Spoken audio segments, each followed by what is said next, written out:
En ligne avec nous, Rami Abou Jamous, bonsoir. Vous êtes journaliste palestinien à Gaza. Merci d'être avec nous dans ce 64 minutes. Ces opérations militaires israéliennes visent donc des tours d'habitation.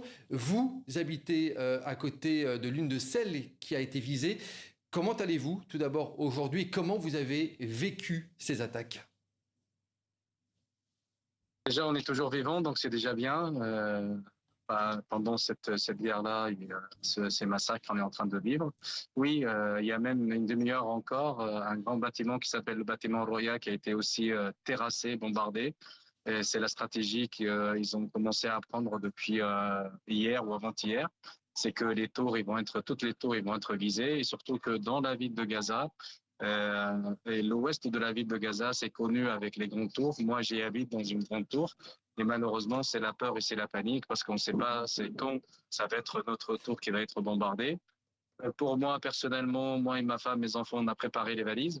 Et on a mis les valises en bas parce qu'on sait très bien que quand il y a une alerte, ça prend juste quelques minutes pour partir. On a juste préparé une valise où il y a les papiers et tout ce qui est nécessaire pour partir avec. Et comme ça, on prend les enfants et on part.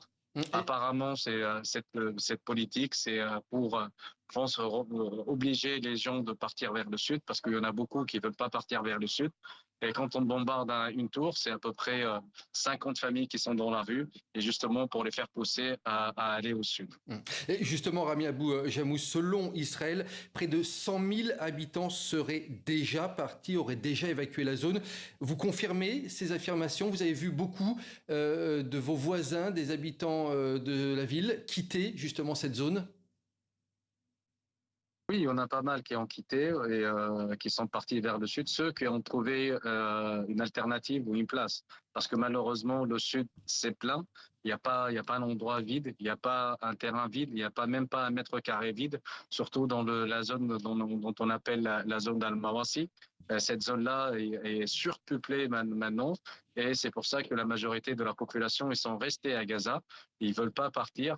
Moi, j'habite à l'ouest de la ville de Gaza, et la majorité de la population viennent ici à l'ouest. Ils se sont installés même au bord de la mer, sur la plage, et même se sont installés dans des zones considérées comme des zones rouges. La zone de Sodanieh, qui est au nord de la ville de Gaza. Ils se sont installés sur la plage, et c'est une zone rouge, mais c'est justement parce qu'ils ne veulent pas partir au sud. Hier, l'armée israélienne, ils ont dit qu'ils ont installé une zone humanitaire, une nouvelle zone humanitaire. Tout ça, malheureusement, c'est que des mensonges. Il y a toujours des endroits où c'est interdit d'y aller. Et surtout que l'hôpital, ils ont dit qu'ils ont ouvert un nouveau hôpital, l'hôpital européen. Il est toujours, malheureusement, hors service parce qu'il a été bombardé et contrôlé par l'armée il y a 2 mois. Pareil pour les disent, il y a plus d'aide humanitaire. Il n'y a pas d'aide humanitaire qui entre dans cette zone. Ils disent qu'ils vont alimenter la zone avec de l'eau. Le seul canal, c'est le canal qui a été fondé il y a un mois à peu près ou quelques semaines par les Émirats unis.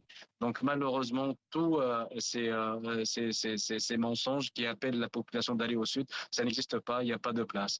Moi personnellement, j'ai pas de plan B, je sais pas où y aller, mais j'attends juste à la dernière minute, je vais pas partir, et surtout que je vais pas partir au sud, je vais trouver une autre alternative pour rester dans Gaza. En 10 secondes, Rami Abou Jamous, où en est-on de la situation au niveau de l'alimentation, de la nourriture à Gaza en quelques mots?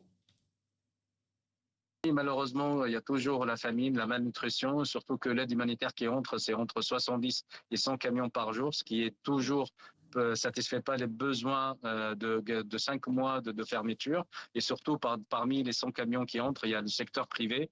Et malheureusement, la majorité de la population de Gaza, ils n'ont pas le pouvoir d'achat, d'acheter des aliments ou bien de la nourriture. Et c'est pour ça qu'on est toujours malheureusement dans la malnutrition. Dans les dernières 24 heures, il y a eu 5 personnes qui ont été tuées à cause de cette arme-là, l'arme de la famine.